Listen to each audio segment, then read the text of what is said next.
तो दोस्तों Donald Trump द्वारा जो कुछ भी किया जा रहा है वो डायरेक्टली भारत के हित को ध्यान में रखकर तो नहीं किया जा रहा है। निश्चित तौर पर उसमें उनका अपना खुद का हित है, अपने देश का हित है, लेकिन इससे इनडायरेक्ट वे में भारत को अच्छा खासा लाभ आने वाले समय में मिल सकता है। एक तो ये कि अमेरिका की तरफ भारत का भी नंबर 1 दुश्मन चाइना ही है। चाइना को जितना नुकसान होगा उतना भारत को फायदा होगा ही होगा, ये तो तय है। लेकिन इसके साथ साथ भारत को अब चाइना डायरेक्टली फायदा पहुंचाने की भी बात कर रहा है, और यह सब कुछ इसीलिए संभव हो पाया है क्योंकि अमेरिका द्वारा ट्रेड वॉर शुरू कर दी गई है चाइना के अगेंस्ट। तो चलिए आगे जानते हैं क्या खबर निकल कर आई है, किस तरह से चाइना इस समय घुटनों पर भारत के सामने खड़ा है। आप बस अगले कुछ मिनट वीडियो को एकदम शांति से देखते रहिए, साथ ही चैनल को सब्सक्राइब जरूर कर दीजिएगा। तो देखिए, चाइना लंबे समय से हमारा सबसे बड़ा ट्रेडिंग पार्टनर रहा है। 1-2 साल से अमेरिका इस मामले में जरूर आगे गया है, लेकिन फिर भी चाइना की अगर बात की जाए तो भारत की ज्यादातर जरूरतें चाइना पूरी करता है।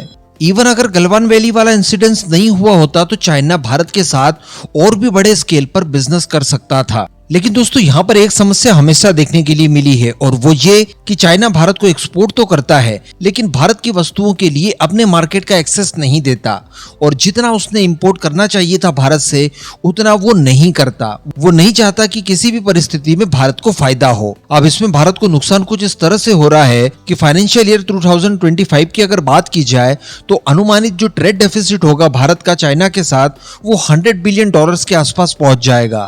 और इसी तरह से भारी भरकम ट्रेड डेफिसिट भारत को हर साल होता है। जैसे वर्ष 2019-20 की बात की जाए तो 48.65 बिलियन डॉलर्स का हुआ था। 2020-21 की बात की जाए तो 44 बिलियन डॉलर्स का हुआ था। 21-22 की बात की जाए तो 73 बिलियन डॉलर्स का। 22-23 की बात की जाए तो 83 बिलियन डॉलर्स का। 23-24 की बात की जाए तो 85 बिलियन डॉलर्स का नुकसान। एंड अब फाइनली ये $100 बिलियन पहुंचने वाला है। लेकिन इसी बीच डोनाल्ड ट्रंप द्वारा जो टैरिफ वगैरह इंपोज किए गए हैं चाइना के ऊपर, और जिस तरह से ट्रेड वॉर उसके खिलाफ शुरू कर दी गई है, अगर इन खराब परिस्थितियों में भारत जैसा बड़ा मार्केट चाइना के हाथों से निकल जाए तो आप समझ सकते हैं कि चाइना को सड़क पर आने से कोई नहीं रोक सकता। इस वजह से दोस्तों अब चाइना भारत को मजबूती से अपने पाले में करने की कोशिश कर रहा है। इसके लिए चाइना की तरफ से इस बात का आश्वासन दिया जा रहा है, गारंटी दी जा रही है कि वो अब प्रतिबद्ध रहेगा भारत को ट्रेड डेफिसिट कम से कम हो पाए। जी हाँ, इसके लिए होगा ये कि भारत के कई सारी वस्तुओं के ऊपर जो चाइना द्वारा टैरिफ लगा कर रखा गया है उन टैरिफ्स को वो कम करेगा ताकि भारत की वस्तुएं चाइनीज मार्केट में अपने पैर जमा पाए।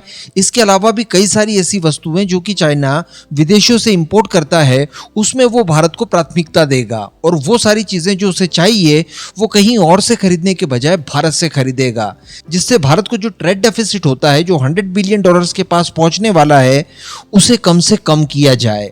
तो ये भारत के लिए गोल्डन अपॉर्चुनिटी है कि भारत चाइना की बुरी परिस्थितियों का लाभ उठाते हुए अपनी वस्तुओं को ज्यादा से ज्यादा चाइनीज मार्केट के अंदर अपने कदम जमवाने के लिए प्रयास करे, जिससे भारत का ट्रेड डेफिसिट कम होगा, भारत के एक्सपोर्ट्स बढ़ेंगे, और जो एडवांटेज चाइना भारत के बड़े मार्केट से अभी तक लेते आया है उसी तरह का एडवांटेज लेने की कोशिश भारत भी चाइना से करे। और वैसे भी इन सारी चीजों की शुरुआत काफी समय पहले से ही हो गई थी। आप सभी को याद होगा डोनाल्ड ट्रंप के आने की जैसी आहटें शुरू हुई उसके बाद से ही चाइना भारत के साथ काफी नजदीकियां बढ़ाने की कोशिश कर रहा है।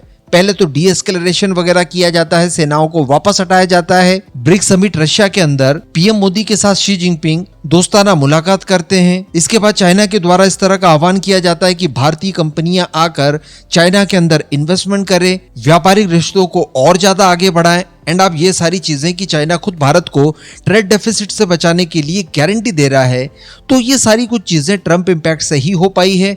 इस पूरे मुद्दे पर अब आपका क्या मानना नीचे कमेंट करके जरूर बताइएगा।